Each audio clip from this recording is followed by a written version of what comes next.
ओम भगवते वासुदेवाय। व्यासोवाच। द्वितीय अध्याय। मुनिंका प्रश्न करने शुणी, हरसे मने मने गुणी। परम प्रीति वाक्य पाई, गुरुଙ୍କୁ मने मने ध्याई। जीवर हिते कृतकृत्य, हसी कहन्ति मुनिसुत। सुतवाच। जे सुख हेमंत गमन, करिण देह कले शून्य। पुत्रर स्नेह मने धरी,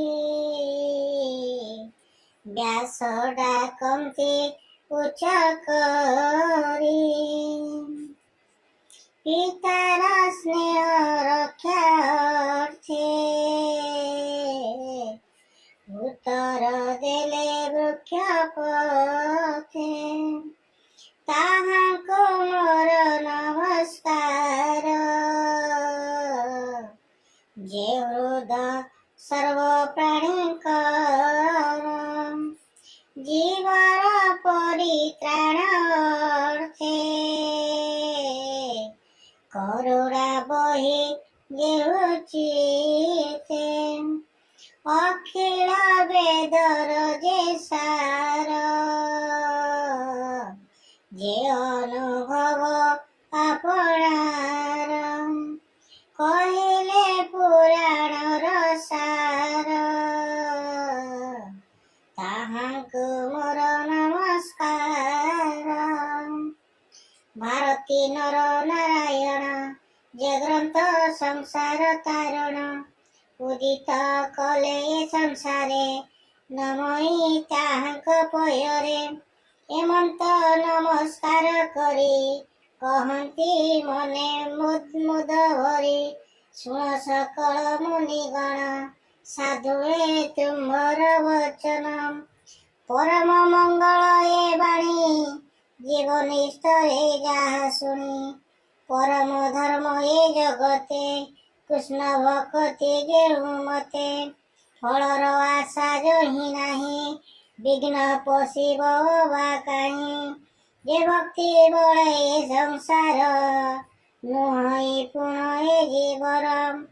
भक्ति कले ज्ञान होए, जीवन पड़े माया मोहे। कृष्ण चरित शुणी जेबे, भक्ति न जन्मे मूढ़ भावे। केवल श्रम ताहांकर, काहू तरिबे तम घोर। जे धर्म फल मोक्ष हुए, ता प्रयोजन अर्थ नहे। धर्म अरजी सेवा धन, जे बाधन भोग न हुए ता प्रयोजन। इंद्रिय प्रिय भोग जेते, लोभे भ्रमति काम अर्थे। यावत जीवन धरई, काम भोगरे सुख काहीं। जीवर तत्व जानिबार, केवल परमार्थ सार। तत्व विचारी ज्ञानी जेते, ज्ञान कहन्ति जगते। केउ कहन्ति ब्रह्म तत्व, केउ बा बोले परमात्मा। केहू बोलन्ति भगवान, निर्मल तय जे ज्ञान। ए भावे श्रद्धा जे कर कहन्ति, ज्ञान वैराग आचरन्ति। करन्ति विष्णु रे भक्ति, आत्मा रे आत्मा को देखन्ति। एणु ए अखिल जगते, अछन्ति वर्णाश्रमी जेते। स्वभावे धर्म आचरणे, भक्ति जे करे नारायणे। तेणे संतोष विष्णु होई, प्राणी की चहु वर्ग देई। ए ज्ञानी होई एक मन, ଭାବେ ତ ଶିବ ଭଗବାନ। ବିଷ୍ଣୁର ଗୁଣ କର୍ମ ଯେତେ ନିତ୍ୟ ଶୁଣିବ କର୍ମ ପଥେ, ନିତ୍ୟ ଶୁଣିବ କର୍ମ ପଥେ। ନିର୍ମଳ କରି ବୁଦ୍ଧି ମନ, ନିରତେ କରିବ କୀର୍ତ୍ତନ। ଧ୍ୟାନେ ଚିନ୍ତିବ ବିଷ୍ଣୁ ମୂର୍ତ୍ତି, ପୂଜା କରିବ ନୀତି ନୀତି। ଏଭାବେ ଭକ୍ତି ଯୋଗ ବଳେ, କର୍ମ ବନ୍ଧନ ବେଗେ ଛିଡ଼େ। ଏଣୁ ଜଗତେ ଜ୍ଞାନୀ ସେଇ, ହରି ନ ଭଜି କେବା ରହି। କୃଷ୍ଣ କଥାରେ ରତି ଯାର, ସେ ପ୍ରାଣୀ ଭବ ମଧ୍ୟ ସାର। ହରି କଥାରେ ଯାର ଶ୍ରଦ୍ଧା, ତାକୁ ନ ଲାଗେ ଭବ ବାଧା। ପୁଣ୍ୟ ତୀର୍ଥକୁ ଆଶ୍ରୟ କଲେ, ସେ ତୀର୍ଥେ ସାଧୁ ସଙ୍ଗ ମିଳେ। ଭକତ ସଙ୍ଗେ ଯେବେ ମିଶେ, ତେବେ ସେ ହରି ରସେ ରସେ। କୃଷ୍ଣର କଥା ଯେ ଶୁଣନ୍ତି, ବଦନେ ମହିମା ଗୁଣନ୍ତି। ତାଙ୍କ ହୃଦେ ହରି ବସେ, ସକଳ କଳୁ ସବିନାଶେ। ସେ ପୁଣ୍ୟ ଶ୍ରବଣ କୀର୍ତ୍ତନ, ବେଦ କହନ୍ତି ମୁନିଜନ।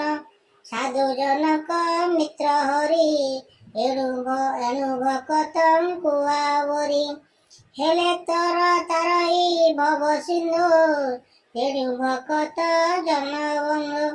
ଭକତ ଜନ ସେବା ଫଳେ, ଦହନ ହୁଅନ୍ତି ଅମଙ୍ଗଳେ। ତେବେ ସେ ଗୋବିନ୍ଦ ବିଷୟ, ଭକ୍ତି ଉପୁଜେ ନର ଦେହେ। ସ୍ୱଭାବେ ରଜ ତମ ଦୁଇ, କାମ ଲୋଭାଦି ଯେତେ ଥାଇ।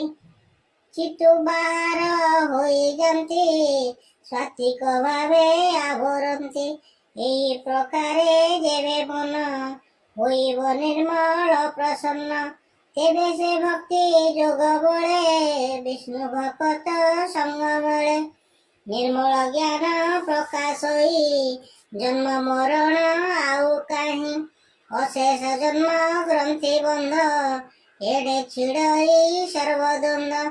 ସର୍ବ ସଂଶୟ ତୁଲେ କର୍ମ, ତୁଟଇ ବିଶ୍ୱ ମାୟା ବ୍ରହ୍ମ। ଆତ୍ମାରେ ଆତ୍ମାକୁ ଦେଖନ୍ତି, ଜନ୍ମ ମରଣେ ନାହିଁ ଭୀତି। ଏଣୁ ପଣ୍ଡିତ ଜନ ଯେତେ, ଆନନ୍ଦେ ଭକ୍ତି ଯୋଗ ମତେ। ହରି ବିଷୟ ଦୃଢ଼ ଚିତେ, ନିତ୍ୟ ଚିନ୍ତନ୍ତି ଆତ୍ମହିତେ। ବିଷ୍ଣୁର ମାୟାରୁ ସମ୍ଭୂତ, ଆଦି ପ୍ରକୃତି ଜନ୍ମାତ। ଯେ ସତ୍ତ୍ୱ ରଜ ତମ ଗୁଣ, ସୃଷ୍ଟି ପାଳନ ସଂହାରଣ। ଅନାଦି ପରମ ପୁରୁଷ, ଏ ତିନି ଗୁଣେ ସେ ପ୍ରକାଶ। ସୃଷ୍ଟି ଉଦୟେ ବ୍ରହ୍ମା ହୋଇ, ପାଳରେ ବିଷ୍ଣୁ ସେ ବୋଲାଇ। ସଂହାରେ କାଳେ ରୁଦ୍ର ରୂପେ, ସୁଖେ ବିହରେ ମୋହ କଳ୍ପେ। ସେ ଶୁଦ୍ଧ ସତ୍ତ୍ୱ ବିଷ୍ଣୁ ଦେହେ, ଜନ୍ତୁଙ୍କ ଶ୍ରେୟ ଗୁଣ ବହେ। କାଷ୍ଠ ସଂଯୋଗେ ଧୂମ ଜାତ, ଧୂମରୁ ଅନଳ ସମ୍ଭୂତ। ତ୍ରୟୀ ବିଭାଗ ଏ ପ୍ରମାଣ, ତାମସ ରଜ ସତ୍ତ୍ୱ ଗୁଣ। ଏଭାବେ ବ୍ରହ୍ମ ପରିମାଣି, ଭବସାଗରୁ ତରେ ପ୍ରାଣୀ। ନିର୍ମଳ ଚେତା ମୁନି ଯେତେ, ବିଚାର କରି ଆତ୍ମା ହିତେ। ବିଷ୍ଣୁ ବିଶୁଦ୍ଧ ସତ୍ତ୍ୱ ଜାଣି, ଭଜିଲେ ମୋକ୍ଷ ପରିମାଣି। ତାମସ ରଜ ଗୁଣ ଯେତେ, ଯେ ଭୂତପତି ଏ ଜଗତେ। ସ୍ୱଭାବେ ଘୋର ଭୟଙ୍କର, ଏଣୁ ନ ଭଜେ ସାଧୁ ନର।